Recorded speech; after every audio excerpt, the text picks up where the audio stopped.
केंद्रीय सामाजिक न्याय राज्यमंत्री रामदास आठवले आज कोल्हापूर दौऱ्यावर आले होते। यावेळी त्यांनी शासकीय विश्रामगृहावर पत्रकारांशी संवाद साधला। अन्याय अत्याचारांचा मुकाबला करणाऱ्या दलित पॅन्थर या आक्रमक संघटनेचं पुनरुज्जीवन करण्यात येणार असल्याचं त्यांनी यावेळी सांगितलं। इंद्रायणी नदीवरील पूल कोसळण्याची जी दुर्घटना घडली ते पाहता राज्यातील जुन्या पुलाचं स्ट्रक्चरल ऑडिट करण्यात यावं अशी मागणी आपण राज्य सरकारकडे करणार असल्याचं त्यांनी सांगितलं। अहमदाबाद विमान अपघातातील जखमींना नुकसान भरपाई मिळावी अशी मागणीही त्यांनी केली। ॲडव्होकेट प्रकाश आंबेडकर यांची वंचित बहुजन आघाडी आणि RPI यांनी एकत्र यावं असं आवाहन अनेक वेळा मंत्री आठवले यांनी केलं होतं। यावर प्रकाश आंबेडकर यांनी मंत्री रामदास आठवले यांना थँक्यू म्हटलं होतं। याबाबत बोलताना मंत्री आठवले यांनी प्रकाश आंबेडकर हे डॉक्टर बाबासाहेब आंबेडकर यांचे नातू आहेत, त्यामुळं आपण त्यांच्यावर आरोप करणार नाही, मात्र ते जर थँक्यू म्हणत असतील तर आपण देखील त्यांना थँक्यू म्हणू असं वक्तव्य करत प्रकाश आंबेडकर यांना एकत्र येण्याची त्यांनी साथ घातली। बाळासाहेब थँक्यू बोलल्याबद्दल मी त्यांना थँक्यू म्हणतो।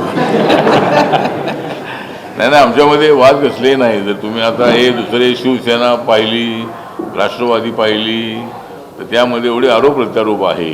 पण आमच्यामध्ये जरी आम्ही वेगळे असलो तरी आम्ही काय आरोप व प्रत्यारोप आम्ही करत नाही आहे। बाळासाहेबांची त्यांची भूमिका आहे, माझी भूमिका आहे।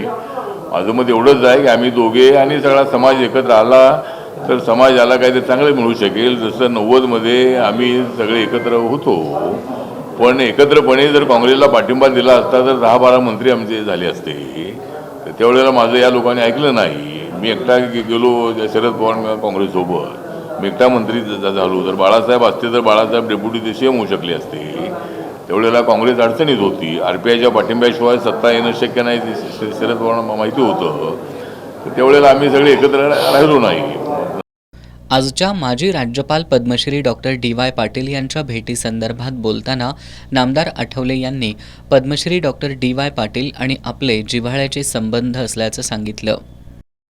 DY पाटील यांचं फार मोठं काम आहे। भारतीय त्यांचं DY पाटील युनिव्हर्सिटी जी आहे ती मोठी युनिव्हर्सिटी आहे। जगभरामध्ये त्यांचे विद्यार्थी, मी आता अमेरिकेत होतो तर अमेरिकेमध्ये मला काही विद्यार्थी भेटले आणि बोलले आम्ही DY पाटील युनिव्हर्सिटीचे विद्यार्थी आम्ही आहोत, आम्ही आता इथे जॉबला आहोत। तर त्यांचं मोठं काम असल्यामुळं त्यांना भेटायचं आणि DY पाटील युनिव्हर्सिटीने मला डॉक्टरेटी दिलेली आहे, म्हणजे लिटरेचर आणि याच्यामधली डॉक्टरेटी दिलेली आहे।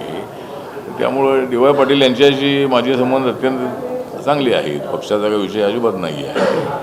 तर त्यांची भेट घेऊन मी लगेच पुढे करून वाढला तर जाणार आहे। लोकसभा आणि विधानसभा निवडणुकीमध्ये भाजपकडून योग्य सन्मान राखला गेला नाही, यावर त्यांनी नाराजी व्यक्त केली।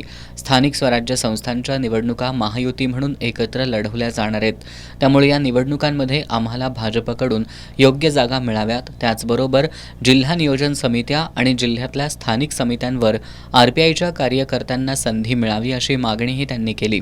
रिपब्लिकन पार्टी ऑफ इंडिया छोटा पक्ष असला तरी निवडणुकांमध्ये कुणाला जिंकवायचं आणि कुणाला पाडायचं ही ताकद आमच्याकडे आहे असा इशाराही त्यांनी दिलाय। कारण आमचा पक्ष छोटा पक्ष आहे। आता या महायुतीमध्ये तिघांची महायुती आहे, RPIचं नाव घेतलं जात नाही आहे। पण माझ्यासोबत गावागावामध्ये माझ्यासोबत कार्यकर्त्यांची फळी आहे, मतदार माझ्यासोबत आहे। तर म्हणून RPIला एकदम डावलून चालणार नाही। सत्तेवर पुन्हा यायचं असेल तर RPIला सोबत ठेवलंच पाहिजे। जर RPIला सोबत ठेवलं नाही तर सत्ता मिळणं अत्यंत अवघड आहे।